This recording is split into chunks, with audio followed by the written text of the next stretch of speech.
All right, the Dogs in Michigan getting ready for the Orange Bowl. We're only about 3.5 weeks away. A lot to discuss. Dean Legge, Ryan Curley here to talk to you about it. The Dogs settling in around, so far at least, about a 7-point favorite, Ryan. I haven't gotten your thoughts on that yet as we get closer and closer to this game. Yeah, I think that line is coming from just how well Georgia played during the regular season. Because if you base it off what happened on Saturday night between Michigan dominating Iowa and Georgia really getting dominated by Alabama, I thought that line was a little bit high. I do think that Georgia is the better team top to bottom. I think they probably have the best roster in college football. So I think they should be favored against Michigan. But a touchdown, I'm not super into betting and lines and everything, but that was a little high to me. That jumped out at me a little bit.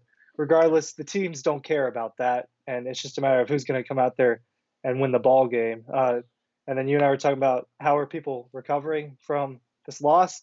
People are upset and people are concerned, and there are probably some overreactions, maybe some underreactions. The Probably. biggest, yeah, probably. But the biggest, as far as just talking to all my buddies, whether they're delusional or not, everyone wants JT to be out there. That's kind of the biggest thing that I'm Uh, hearing from the Georgia fan base. we have plenty of time to talk about that. Yeah, get back to Um, the line thing. Well, let me tell you this about Craig Mucklow, the vice president of trading at Caesars Sportsbook out there in Las Vegas. Here's what he had to say, or at least what was discussed in an article that Caesars sent out. Number two, Michigan may be higher ranked than the Orange Bowl foe, number three, Georgia. However, the Wolverines as a 7.5 point underdog. Find themselves as 7.5 point underdogs. Michigan has compiled the best record against the spread of any team in the country this campaign with a stellar 11-2 mark. This total is currently the total for over under is currently positioned at 43.5, which is the second lowest of any bowl game, with only Wisconsin and Arizona State at 43 lower. And here's his quote. He says, "I personally get a load of this. I personally would have had Georgia as a 9-point favorite." Ryan Curley. Wow, 9. Um, wow, a lot of yeah, faith in the but dogs. Michigan's been really impressive all year. I think Michigan will be a big time public underdog. Uh, I get the feeling that we're going to need Georgia in this game. Talking about the casinos, I think we're at the right number. I'd be amazed if we moved lower than 7.5. So 9.5, 9. He feels like so. So he thought it should There. be 9. All right. Um, Uh, Here, hold on. We got a couple of other things just to mention here. This is I'm trying to get people back into perspective. I know they're wanting to stay delusional, but that's okay. Um, Everyone's saying or er, manic. Which is the correct term? Is it manic? for Anyway, for what? What are you describing? well, the swinging back and forth. I mean, before the game, people were convinced they would beat Alabama. Now they're convinced there's no chance of it happening. Here's what people who build buildings out in the desert have to say. The Crimson Tide are also on top of the board for the national championship futures at Caesar Sportsbook, just edging out Georgia at plus 120 to plus 135. Before the SEC championship game, Alabama resided at plus 650, while Georgia was at odds-on favorite at minus 220. Cincinnati is a long shot at 16-1, with Michigan being in front of them at plus 800. So if you don't know what those numbers mean, that's okay. Your reaction, though, Ryan, to Georgia and Bama being almost equal favorites to win the national championship from here on out. And let me add this one thing, too, that Georgia plays Michigan and Alabama does not to start the season. So that's a big thing, I think. Yeah, I think Georgia definitely has the tougher game than Alabama. I think Michigan's a better team than Cincinnati, but if you're ranked number one, that's the reward you get. You get to Mm-hmm. play what's quote unquote the weakest team out of the four. And I think Alabama should be favored to win the national championship, whether that's by a large or I don't think a large margin's fair, but they just beat who we everyone. I don't think there was anyone on that in the national media and the local media that I saw in the last few weeks think that Georgia wasn't the best team in the country. And Yep. Alabama beat them by a large margin, and I think it felt like they beat them by more than 17. So yes, Not to Alabama. me, not to me. Maybe to you To delusionals out me, there. well, I'm not a delusional, so Oh, you can okay. say that if you want, but don't categorize me with the delusionals. Don't So put me much. down there with It's them. so much more fun to put you down, though. Hey, Uh, let me say this in terms of percentages, which is a much easier thing for people to understand. Right now, Alabama has about a 45% chance to win the national championship. And what do you think Georgia's is? I know this is not something you should just know immediately know, but based on what I just told you, Alabama, is it out of Al- 100 between the four? Does it add up to 100? not necessarily, not necessarily. If Alabama's 45, let's say Georgia's 42. 43. I think that's probably close to right.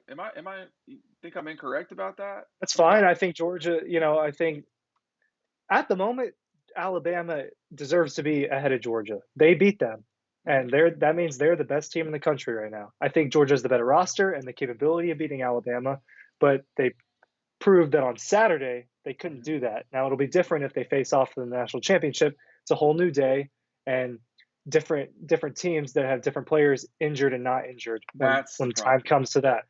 Alabama will have lost their second best offensive weapon, but they'll be getting a healthier third best offensive weapon back. So that's Well, kind of the deal with Alabama. he played in that game though, He played, but you could tell that he wasn't a big a part of the game plan as he usually is, right? and that he looked a little slower than what I saw from him early in the year. But the good news for Georgia is, hopefully good news, depending on how they rehab him, George Pickens Yeah, should be a lot closer to 100%, if not 100%, Chris by the Smith. time that comes. Chris Smith should be healthier. And you could even throw in Dominic Blaylock getting a little Yeah. healthier. Just another weapon on the outside. What Kendall is the Milton is story another with Breen? guy. Yeah, Kendall didn't play at all. I didn't see, but Breeny I think the story with Breeny is that he kind of got got benched. passed. Yeah, I I mean, yeah. I mean, so. You saw me when I was talking to my. I don't know. Maybe you didn't see me, but we were way up at the top of the dome. I don't need to explain what I was doing up there, but um, you had a long conversation. We were there for part of it. well, that person was saying that the loss of Minchie was going to be a big deal for Alabama to have to deal with, and I think that's true. And I think what's going to happen here, and one reason why these numbers are so tight, I think Georgia is 43 and not 45 because they got to win the extra game that Alabama doesn't. That's the wrong way to put it. Everybody's just totally dismissing Cincinnati completely. Have you noticed that? I mean, not Yeah, I've not seen a single, there and was I would one. What? Who? Oh man, I gotta find it. I saw it on Instagram. not one. Someone said it was a national media person, but for the life of me, I can't remember who it was. It was on ESPN. Said why? Oh, it was Jesse Palmer. He said, "Why are we assuming that it's going to be Georgia versus Alabama? Very much could be Cincinnati, Michigan." He said it as if he believed that was what was going to happen. Well, he's not. You're not wrong to be contrarian. I mean, I think that would be a pretty shocking. Saturday was surprising. It was not, shocking completely. Michigan against Cincinnati for the national championship would be I shouldn't say what came to my head. It would be a disservice to college football. I mean, Michigan, Alabama would be good. Georgia, Bama would be great. But Michigan, Cincinnati, I mean, that no one's going to watch that, man. But people, as much as some people root for, oh man, it's awesome. Let's get a group of five team in the playoff. They don't want them to be in the No, national you championship. think my That's just wife not knows going who to make Cincinnati's it. starting quarterback is? You know who my? Well, you think my wife knows who's starting? Yeah, I have no idea. I don't. I barely know Michigan's starting quarterback's name. I mean, it, it's just what it is. So Bama at 43%. Excuse me, Bama at 45. Georgia 43%. About Michigan at 11, and Cincinnati at about 6. So that gets you over 100. But um, the other thing that's interesting that has popped up this week, and I don't think it's surprising, is that this is the most expensive ticket in the history of the college football semifinals, Georgia Michigan. Really, Georgia really. has played full stadium. Georgia's now going to have the two most expensive tickets in the history of the college football playoff That surprises semifinals. me. That surprises me that it was more Why? expensive than a couple of the Alabama Clemson tickets. Are we talking about semifinals? Semifinals.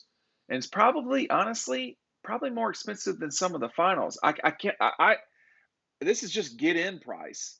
Bama, Georgia was insane ticket. It was like That's what I was thinking. 1,500 bucks or 11, 12. I mean, I'd have to look, but the second most expensive was OU, Georgia. I'm not going to. I mean, Clemson, Ohio State a year ago was the second most expensive ticket, according to Ticket IQ, that has existed in the semifinals of these games. They had 10,000 people at that game. This is a full stadium, a full Orange Bowl. The Rose Bowl was a full Rose Bowl. Alabama, Washington at $191 to get in, and the Rose Bowl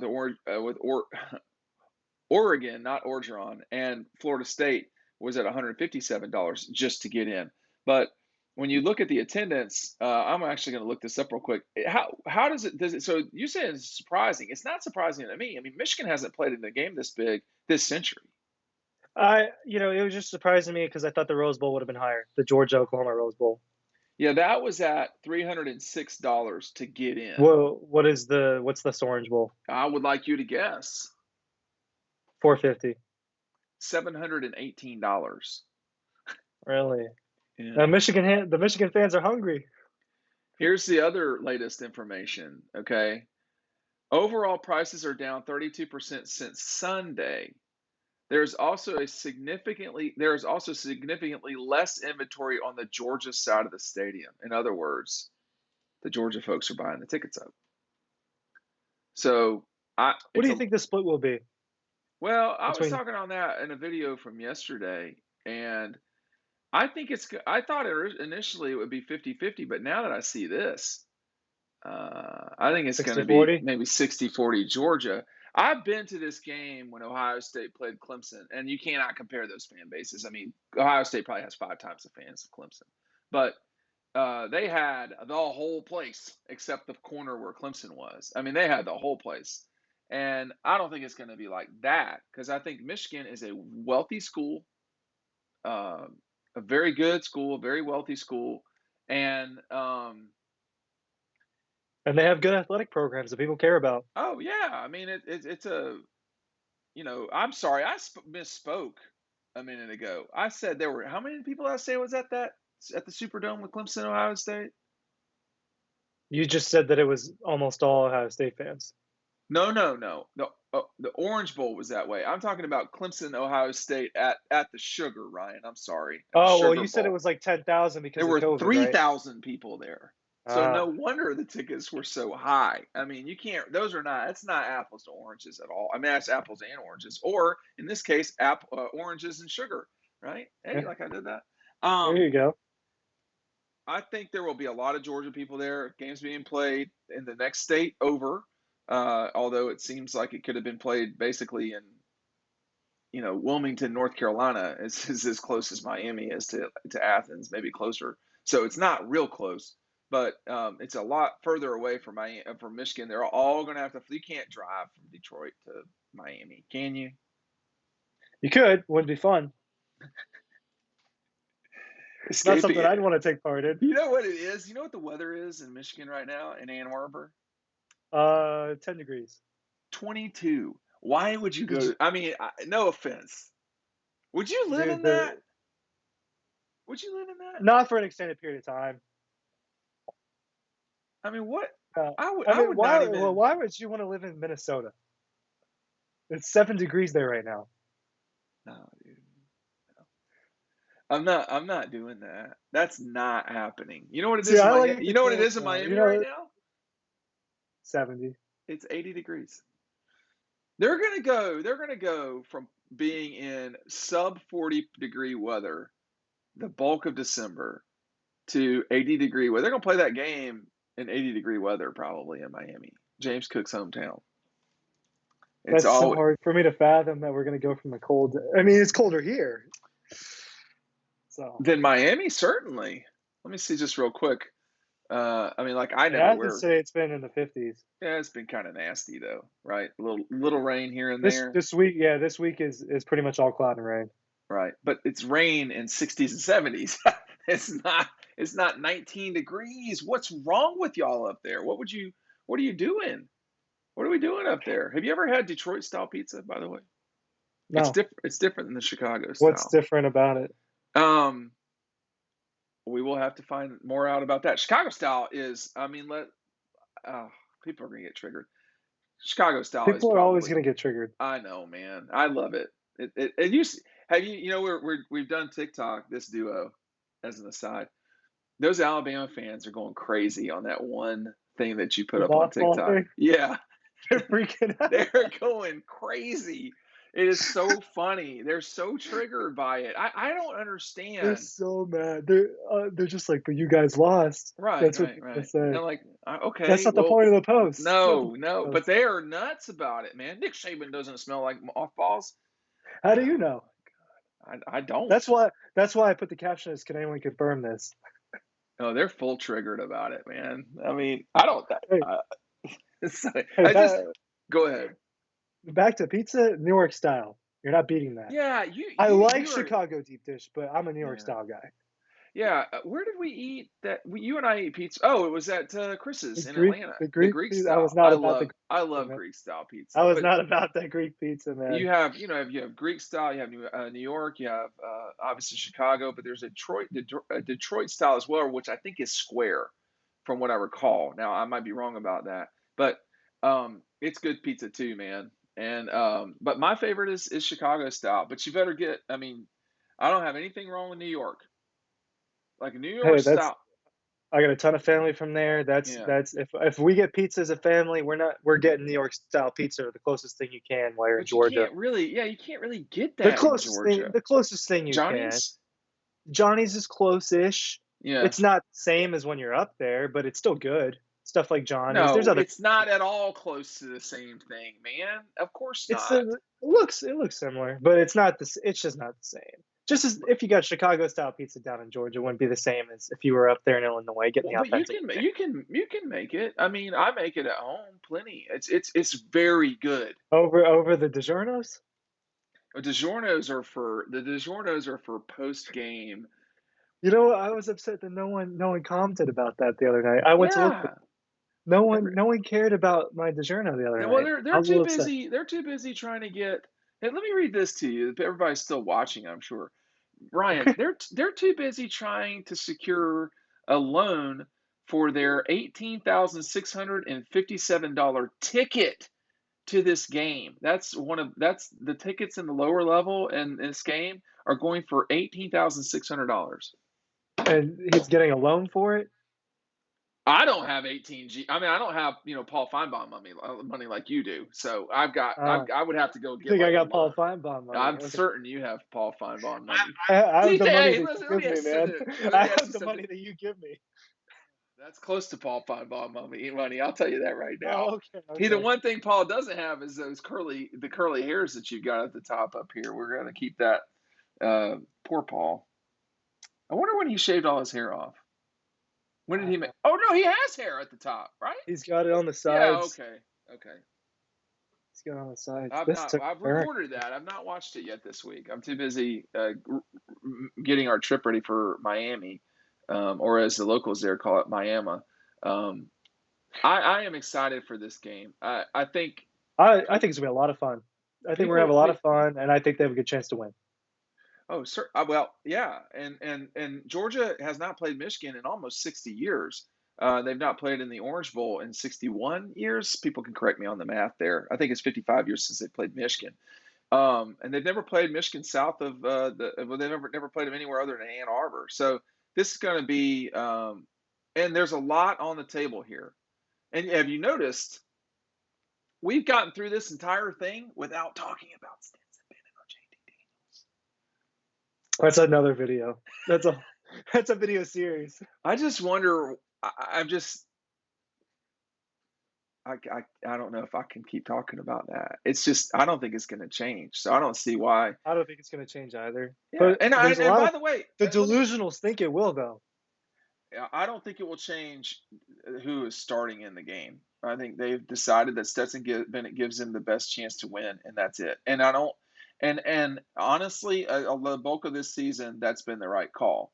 Um, but I am as curious as anyone to see what the future holds if this doesn't work out well. Because there's, JT can't just transfer out. He would have to graduate and transfer. And I don't think that's not, no one's told me that either, that he would just leave. So I don't know that that's a Uh, reality. I haven't heard anything about him wanting to leave. Yeah, I haven't either. But I think he could grad because this is his 4th year in college. Wait, no. Yeah, it is. No, oh, I'm counting is what I'm trying to tell you. Okay. Um, he is a junior. He could transfer. Or he could graduate, but I don't know if he has because he's transferred. Once you transfer, our credits don't always transfer, particularly from a private school to a public. So that's something to keep in mind. Are your friends going to this game, and how are they paying for it? No, nobody that I know of is going to this game. One of my friends said he was trying to become a volunteer for something, setting up in the stadium, Okay. and he thinks he get a free ticket that way. So he's trying to finesse his way in there. But other than that, I don't think anyone is going to fork up that money because They some of them forked up the money for the SEC championship and they were pissed off. That was So an expensive ticket for sure. yeah, Hey, that was I think the minimum was 450 on that one for around that. hey, you're not really a Georgia fan unless you're pissed off at some point, and that's not exclusive to Georgia, by the way. Maybe Did you say Vanderbilt. was it you that said they just love being miserable? I don't know that I specifically have said that I recall lately, but there's a lot of college football fandom that is predicated on being miserable, and I think Georgia fans really that's their happy place, and they I can't can't relate help to it. that. I think the happy place will be very much elsewhere, and those are just the delusionals. Georgia fans will not be comfortable winning the national championship. They won't know what to do. They won't have the first idea what to do. And right where they're at right now is their happy place. This is where they have conditioned themselves to be. I'm not saying it's the right way to be. Georgia should win the national championship not only this year but in future years. So that's my position. They But should have won it a couple years ago too, but okay, well there we go. But they're not used to this, and Clemson has gotten they're not used to it either. They don't know how to do it, and of to the course that's domination. well, that's changed for them, and things have certainly changed at Clemson over the last 48 hours. Maybe not in a way that prevents them from winning a national championship in the future, but they're much more comfortable with 9-3. I mean, that's who they've been for a long time. Georgia is not used to this, and if they were to win the national championship, they would not know how to act. The Braves in my lifetime, and Georgia too has won a national championship, but the Braves have figured out how not to win it every possible way. Georgia's pretty close to that. And there's a lot of negativity with Braves fans, probably a lot less than with the Dogs. But Georgia fans were conditioned by Larry Munson specifically, but by Vince too, that you know, sort of they're going to be. I don't want to say the underdog, but that's not the space Georgia lives in anymore. They are not the underdog, and they haven't been the underdog with the exception of one time this season. Who else is not the underdog? Alabama, Texas, SC, Gators. I mean, if you're trying to live in that world and you're LSU, that's not who you are. If you're Clemson, if you're Auburn, if you're you know anyone else, not Michigan, you can't live in that world. Georgia's powerful. They should win the national championship. Honestly, they should win it this year, but we'll see if they do. This feels like it's been their best chance, right? I mean, this is the I best think team their they've best had. chance was second and 26, but they don't. We'll just see. And also the other, we could talk about this in another video, but the notion that if they don't win it this year, that they won't is ridiculous. I mean, Nick Saban didn't win the national championship in 2008. It didn't prevent him from ripping off 6 of the next 12. So I mean that's or Dabo in 15 or you know whatever. I mean Ohio State hasn't won the national championship with Ryan Day. Doesn't mean they won't next year. So that thinking is just you that's some DeKalb County school thinking. Anyway, uh, I shouldn't even have said that. We got way far better educated than that. That's just it's elementary school thinking. It's very negative, and I expect more from writers. And honestly, and a lot of people said that Cincinnati would never get in the college football playoff, and guess who's sitting right there? And are they going to correct the record? Probably not. All right, we'll see you on the website. Save up for that $18,000 ticket. Dawgpost.com. Bye.